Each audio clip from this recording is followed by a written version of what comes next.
आज के इस वीडियो में जानेंगे कि बाली को किस बात का घमंड था। तो चलते हैं आगे। बाली को इस बात का घमंड था कि उसे विश्व में कोई हरा नहीं सकता या कोई भी उसका सामना नहीं कर सकता। एक दिन की बात है, राम भक्त हनुमान वन में तपस्या कर रहे थे। उस दौरान अपनी ताकत के नशे में चूर बाली लोगों को धमकाता हुआ वन में पहुंचा और चिल्लाने लगा कि कौन है जो मुझे हरा सकता है। किसी ने माँ का दूध पिया है जो मुझसे मुकाबला करे। हनुमान जी उसी वन में राम नाम जप से तपस्या कर रहे थे। बाली के चिल्लाने से उनकी तपस्या में विघ्न हो रहा था। उन्होंने बाली से कहा, वानरराज, आप अति बलशाली है, आपको कोई नहीं हरा सकता, लेकिन आप इस तरह चिल्ला क्यों रहे हैं। यह सुनकर बाली भड़क गया। उसने हनुमान जी को चुनौती दी और यहाँ तक कहा कि रे वानर, तू जिसकी भक्ति करता है मैं उसे भी हरा सकता हूँ। राम का मजाक उड़ता देख हनुमान को क्रोध आ गया और उन्होंने बाली की चुनौती स्वीकार कर ली। तय हुआ कि अगले दिन सूर्योदय होते ही दोनों के बीच दंगल होगा।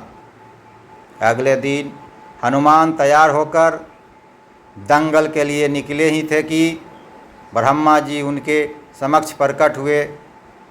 उन्होंने हनुमान को समझाने की कोशिश की कि वे बाली की चुनौती स्वीकार न करें, लेकिन हनुमान जी ने कहा कि उसने मेरे प्रभु श्री राम को चुनौती दी है।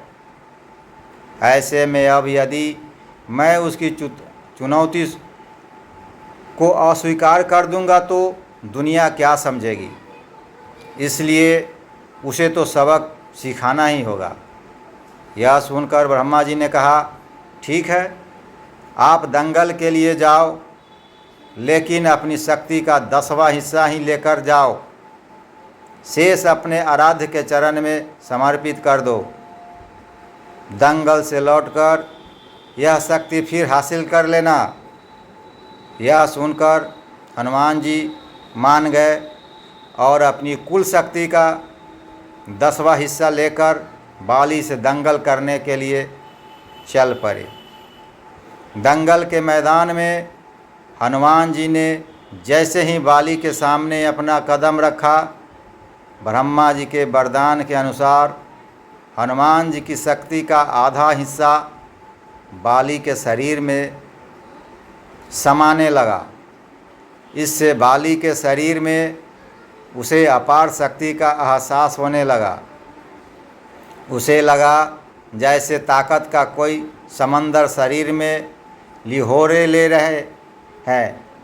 चंद पलों के बाद बाली को लगने लगा मानो उसके शरीर की नसें फटने वाली है और रक्त बाहर निकलने ही वाला है। तभी अचानक ही वहाँ ब्रह्मा जी प्रकट हुए और उन्होंने बाली से कहा कि खुद को जिंदा रखना चाहते हो तो तुरंत ही हनुमान से कोसों दूर भाग जाओ, अन्यथा तुम्हारा शरीर फट जाएगा। बाली को कुछ समझ में नहीं आया, लेकिन वह ब्रह्मा जी को यूं प्रकट देखकर समझ गया कि कुछ गड़बड़ है और वह वहाँ से तुरंत ही भाग खड़ा हुआ। बहुत दूर जाने के बाद उसे राहत मिली, शरीर में हल्कापन लगने लगा। तब उसने देखा कि ब्रह्मा जी उसके समक्ष खड़े हैं। तब ब्रह्मा जी ने कहा कि तुम खुद को दुनिया में सबसे शक्तिशाली समझते हो, लेकिन तुम्हारा शरीर हनुमान की शक्ति का छोटा सा हिस्सा भी नहीं संभाल पा रहा है। तुम्हें मैं बताना चाहता हूँ कि हनुमान अपनी शक्ति का 10वां भाग ही लेकर तुमसे लड़ने आए थे। सोचो यदि संपूर्ण भाग लेकर आते तो क्या होता। बाली यह जानकर समझ गया कि मैंने बहुत बड़ी भूल की थी।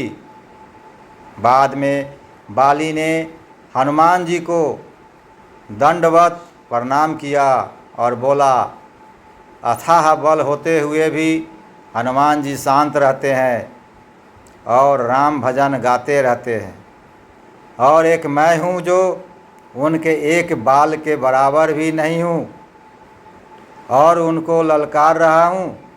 मुझे क्षमा करे हनुमान।